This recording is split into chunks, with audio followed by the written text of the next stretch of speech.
Bust it.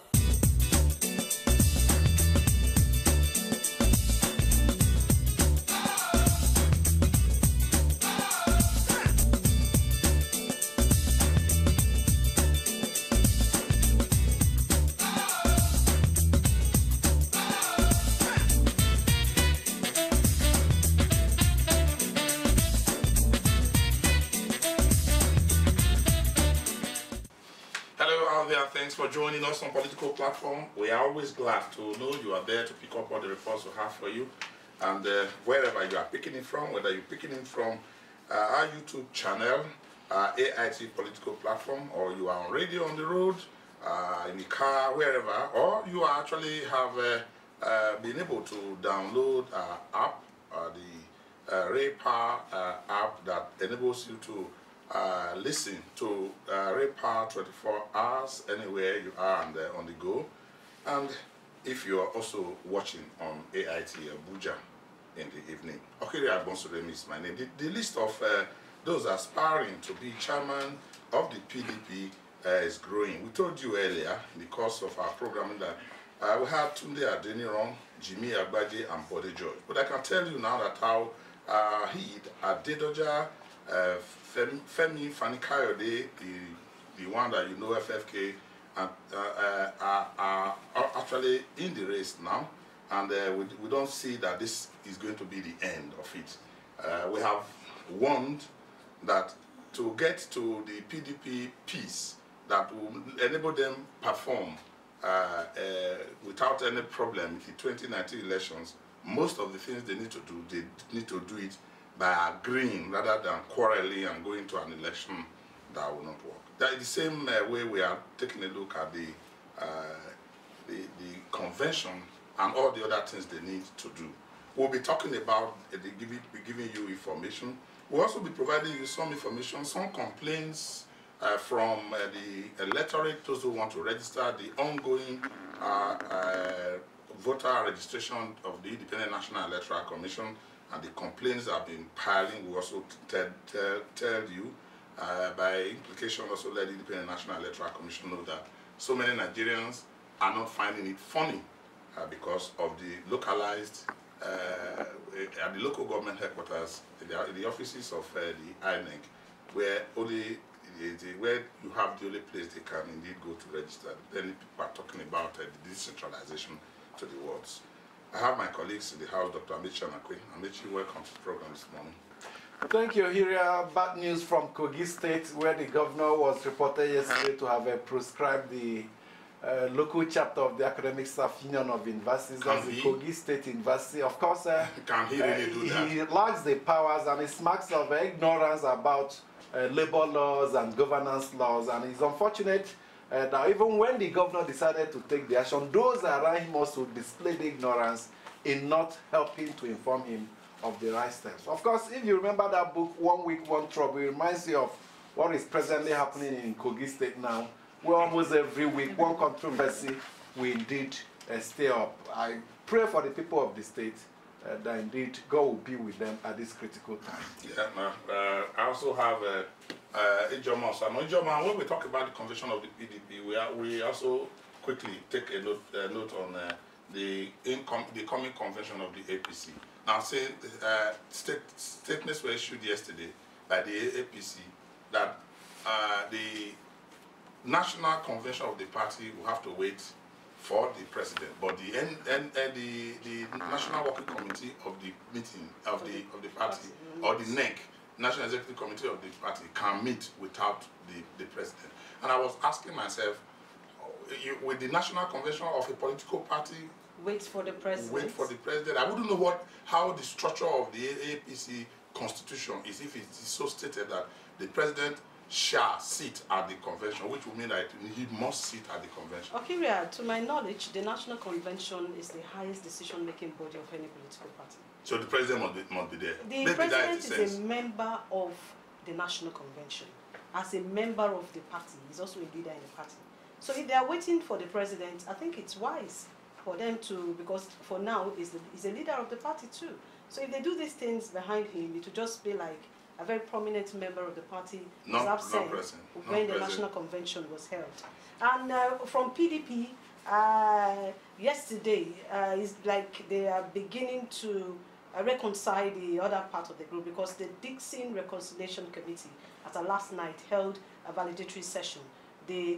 What they did is to disband the committee, and they met with the Ahmed Makarafi, that's the leadership of the party, to tell them, yes, this committee does not exist again. So we need to form another committee because of what they announced 2 days ago during their NEC meeting, that they will have to form an urgent disciplinary committee. But I don't know, maybe still staying with you, if you also have the report of some supporters of defecting to another political party.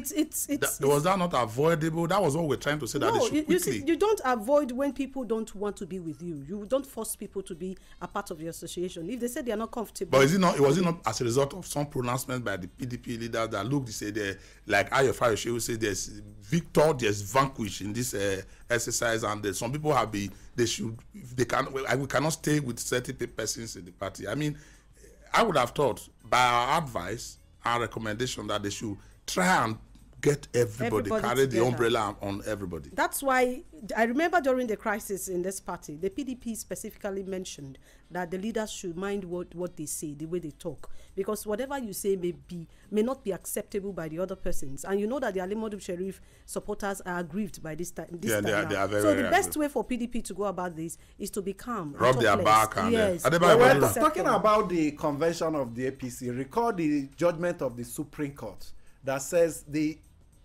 chairman of the PDP need not be present before that convention is legal. So even if the chairman can be absent, I think it's more of political, more of respect.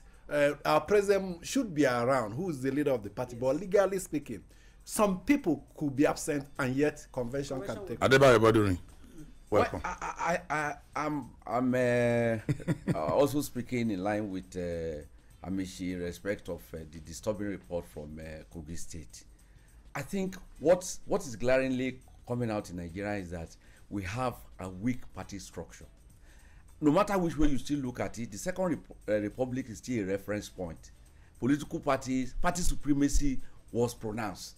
If a governor is misbehaving, if a governor is making pronouncements that are in conflict with democratic norms, he should be called to order. I do not see what power the governor of Kogi has to say that he's proscribing ASU. ASU is a national body. Yes. It's a legal body. You only just have a branch. They have a chapter in Kogi State or in the universities. Nigeria subscribe to the ILO. We are a member of the ILO, and under the ILO, which is an arm of the UNO, you cannot just come around and say you are proscribed. It's their democratic right to unionize, and then no governor should now come around and say on his own that I have proscribed. And that is giving the money.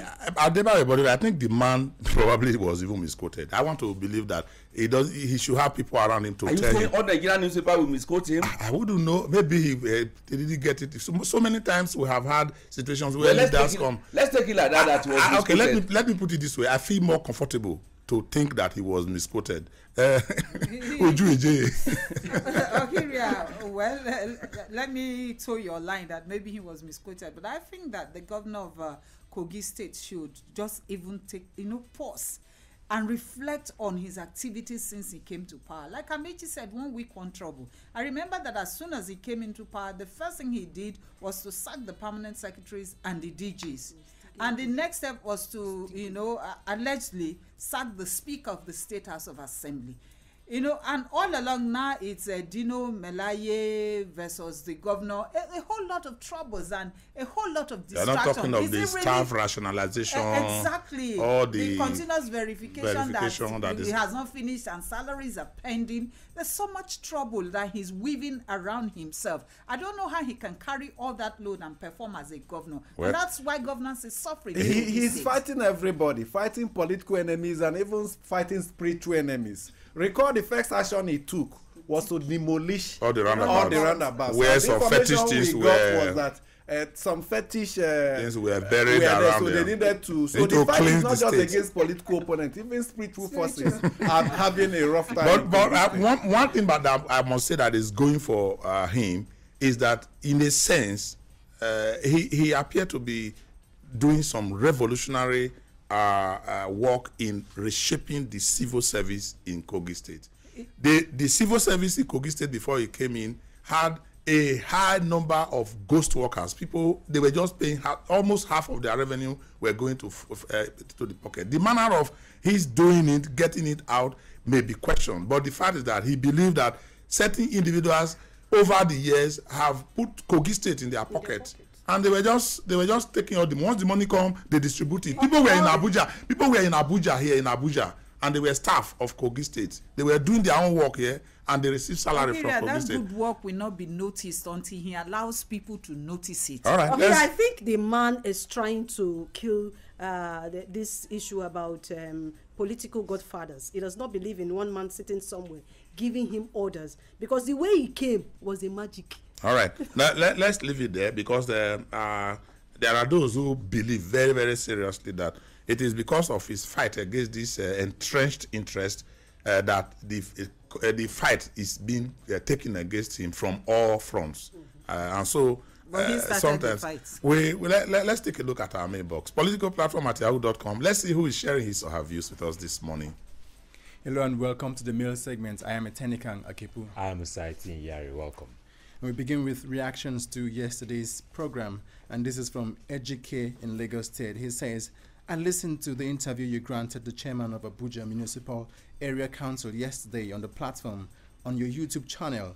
And while the interview was on, I was asking him rhetorically who he was speaking for. I said within myself, maybe he was speaking for himself and his family, or better still, speaking for Madam Aisha and President Muhammadu Buhari and their APC members. I do not wish Mr. President dead, but we need current pictures to know his state of health. God bless Nigeria and pull her away from this current gift of mess from APC. More reactions. Samuel Olupiton says it is unfortunate that the AMAC chairman was not able to make any significant point. The few minutes he spent on radio was a waste of time. He should concentrate his energy more on AMAC-related issues rather than comment on the president's health, which he neither has credible evidence to substantiate his claim nor possesses the right to speak for the president. Surely, he needs to undertake a course in priority management. God bless you all. Still on that, Henry Ewunonu in Garki, Abuja says, we are not truthful if we insist that the acting president can and will exercise all the functions of Mr. President based on the experience of 2010 and now. Nigerians expect that the Electoral Act be amended to provide for independent verification of the state of physical health of every aspirant. History does not repeat itself, but men repeat mistakes that constitute history. Still writing on the powers of the acting president, Juan Madu from Imo State says, I am so delighted with Dr. Amechi Anakwe's salvo yesterday that the acting president has full powers and will be held accountable by history if he fails to apply these powers to salvage Nigeria.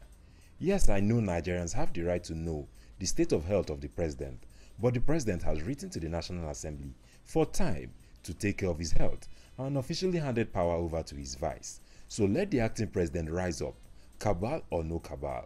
God bless Nigeria. And away from that to the killings in southern Kaduna, Tokpe Sam from Lagos State says, Kaduna State remains one area with the largest number of military men as far as Nigeria is concerned. Despite this, it is very unfortunate that the killings of innocent souls is still going on in southern Kaduna. I am expecting a military formation to be established in this area rather than mobilizing and demobilizing battalion when killings occur. Still on security issues, Danjuma Audu says, thank you political platform for keeping us informed on national issues. I appreciate the Nigerian government and the military for the success achieved so far in combating the Boko Haram insurgents. However, you can't successfully kill a tree by cutting its leaves, stems and branches, ignoring the roots. Such a tree will sprout again. Boko Haram is an ideology, and that is the root. The government has totally ignored fighting Boko Haram ideologically. Rather, they concentrated on physical combat, which has a very limited advantage. Until more efforts are harnessed to fight these terrorists ideologically, the fight against this evil remains a mirage. Thank you, and God bless Nigeria. And this is where we wrap it up on the mail segment. Keep your mails coming. Send them to politicalplatform@yahoo.com. Busted. They present the popular radio program Political Platform on the Ray Power FM network. Ray Power FM Political Platform, now on television. Keep track of the country's polity and be part of the process as they discuss and put political developments in the country into perspective. It's Ray Power Political Platform on AIT Abuja. Thank you so much for your mails, and we're always encouraged when we see you write to us, particularly now that we have a wider audience. Those who were not familiar with the Reaper Online are getting to know that they can listen anywhere in the world, and those watching our YouTube channel, AIT Political Platform on YouTube. And but we want to encourage our international listeners and viewers to properly identify which country they're writing us from. Like Ejike, who says he writes from Oregon. Our producers thought that could be Oregon in Lagos. If you do not say where, we could just say it is an error if you say Oregon. But we know that you are in Oregon in the United States of America, and you said you're watching on YouTube. Please, next time you are writing to us, properly identify the location, your country that you are writing us from. We are always glad to share those views of yours, and also let our esteemed listeners and viewers benefit from your rich knowledge, which we, the presenters on the program here, may not be privileged to have. Now, we quickly go through the emerging unity in PDP and quickly look at the unfolding events that we expect. At the Bible Bothering, we have, as we speak now, 1, 2, 3, 4, 5. We have Tawheed Adedoja, Jimmy Agbaje, Bode George, Femi Fani-Kayode, and Tunde Adeniran. Of course, you know that the structure, what we have now, is a microzoning to southwest. Originally, it was said to be south, and although some meetings said they should leave it for people in the southwest, but it didn't foreclose anybody coming on. But from after the court judgment, it does appear emphasis is going on microzoning. There may be those who are from the south who will think they are entitled to contest it and that this microzoning is illegal.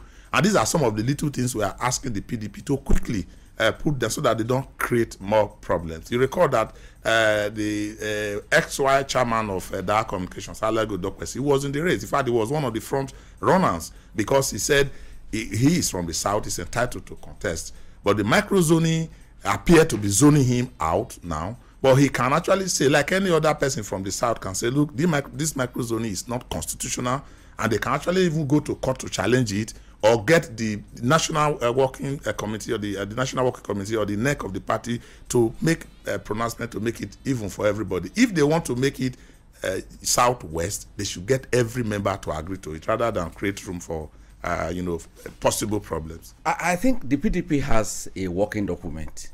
That document happens to be the Ike Kremadu committee report, which was released after their dismal performance at the 2015 election. And that the recommendation is that the presidency be zoned to the north. So as at now, you don't know which states in the north will produce the president. Ditto for the national chairman of the party is zoned to the south. So the issue of microzoning came up when the southwest started agitation after the Supreme Court verdict that they have never. Charge started even before the Port Harcourt Convention. It became now pronounced after the Supreme Court verdict that the Southwest has never produced the chairmanship of the party, and for the first time they should give them the opportunity to produce that. But that will not preclude any other zone, any other geopolitical zone in the South from fielding candidates if they feel strongly about it. It's a so the microzoning that has been announced is not actually binding. It's not binding. It's not binding, and it's not official. It's not official. What happened really was that there was, after the Supreme Court verdict, there was a meeting of political leaders. It's not an organ of the party, we should bear that in mind, of political leaders of PDP from the South who met, and then they seemed to concede to the fact that yes, let us consider Southwest. So it's not an official policy.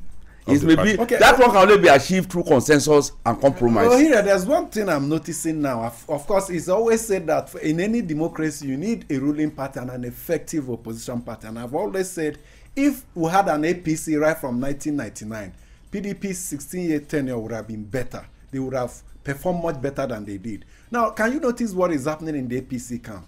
Immediately after the Supreme Court judgment, PDP has come back to life. APC that was almost comatose has suddenly they have just remember now they need to hold the governors met, National Working Committee meeting, and they have resolved to hold their National Executive Committee meeting, a meeting that they have not held for a long time. So there's a wake-up call from the PDP on the APC, and that's how democracy works. They have seen a threat, a latent threat in PDP, and they are beginning to spring to life. But good enough, they have set up a committee on restructuring.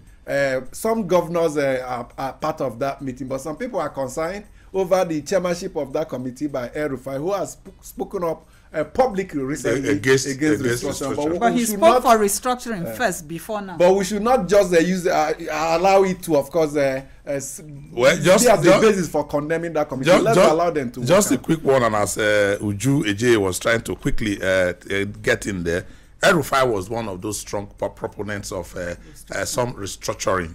And he spoke about it, he wrote about it, but he got born again, and then he now said doesn't when he was out of power, he spoke in favor of restructuring. So when he went into power, he spoke against it. Now I think he probably will be in a good position, having been on the two sides before, to now say this is why I believe what is good. And in any case, not going to work alone at that committee.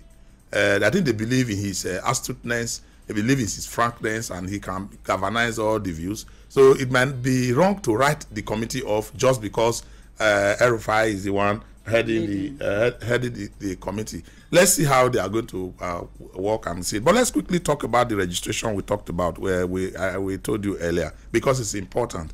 We always ask, when I remember close to the elections, we were asking people to that the password to listen to us, which you should execute by yourself, is if you have a voter card. At least if you don't have a voter card, just know that you are listening illegally. That is, if you are in Nigeria, you are of adult age, and you don't have a voter card, then you are not actually in tune. You are not following us. You are not following the wind that is blowing, that all Nigerians of voting age, although not compulsory, should necessarily possess voter card. Now, what we have seen with the Independent National Electoral Commission continued registration process that is taking place in all the local government areas is a minimum, very minimal success, as complaints have gone. We have spoken to some of the INEC officials, and they have told us the challenges that they have. They cannot spend the amount of money required to decentralize to the world is so huge, so Nigerians should take advantage. But we have gotten mails at the Bayo-Bodurin. People tell us they travel from here. One said they went to Kogi State twice, and each time he gets there from here, he will be told, come back next time. We don't have materials. Some have gone to the queue. They say take number and come back. You know, it reminds me of the tally number we used to take in the banks those days. And a lot of, I think the Independent National Electoral Commission need to know that the time they do, any day that is wasted, any day that they are unable to attend to one person is lost. I think this registration has brought into the fore the issue of harmonization of data collection in Nigeria. INEC is claiming they don't have enough money. The National Census Board is preparing for census, and they're asking Population Commission rather. They are asking for money for billions of naira. These are things that could be, and then the National Identity Management is also going ahead with its own exercise. These are money that can be put together in such a way that we don't need to repeat this. Create a central database that can be accessed by INEC, that can be accessed by whoever wants to use it. The bank successfully carry out the BVN registration, and it's a success. Those are things that will have been annexed together in such a way that you don't really need to have what your voter card may be, your national identity card may be your voter's card, which will probably show on voting day. That is what happened in most democracies of the world. That is not in such a way that we are dissipating energy, wasting time, and spending huge resources in repeating the same thing all over in two different ways. Okiria, I still think that INEC is being faced with a lot of challenges, just like you said. I remember the Kaduna summit that we went to last month, and the chairman of INEC made a statement. They said, we will love to even decentralize into your homes. But the challenge we have is, how do we... The manpower. Yes, the manpower, the infrastructure that we need, even up to batteries, because they use computers. These are things that will need money. And I also remember they said they have decentralized in Anambra because of the election. So INEC has a plan to decentralize even up to the ward levels. But what they are faced is funding. And the government of the day needs to look at that, because the basis of our democracy starts with that commission, but they don't know. If we do not have an election, we will not have leaders. So let them concentrate on trying to put that place in order. And if they give them enough funding, the issue of corruption during the election, we will stop it. Okay. And while one may sympathize with INEC over the challenges that it's facing, the man out there who may be disenfranchised as a result of the lapses will certainly not like it, and will not forgive INEC for disenfranchising him as a bona fide Nigerian who is entitled to vote. So I think that something needs to be done. All right, we have to wrap it up here, but we must also say that the problem, some of the aspects of the problems also lie with us Nigerians. We like fire brigade. We want to wait till the last time. I know so many people who have not even thought about it until elections are just around the corner. And those are the people who should really take the advantage of the window of the registration that is going on at the headquarters of all the local governments, where the Independent National Electoral Commission have their offices, and should be able to put your name down, get your voter card, and you don't need to really wait until it is rush time or until the Independent National Electoral Commission gets these machines to your doorsteps. But send us your own mails. Tell us what you feel about it. What do you see of some of the issues raised? And how are you seeing the political developments around? And how do we deepen the roots of our young democracy? When we come back in the next 24 hours, we'll have more for you. Plus, remember to always listen to us. Download our app, or RayPower app, from the Google Play. And you're able to listen to RayPower FM everywhere you go. And then you can also listen to political platform. And for those who want to listen in Abuja, AIT Abuja shows this program by 6 p.m. And for 24 hours, all the time, even the previous videos of other previous episodes, AIT Political Platform channel on YouTube gives you that. Okay, Agbon Supreme here. Please do have a wonderful time out there. Bust it.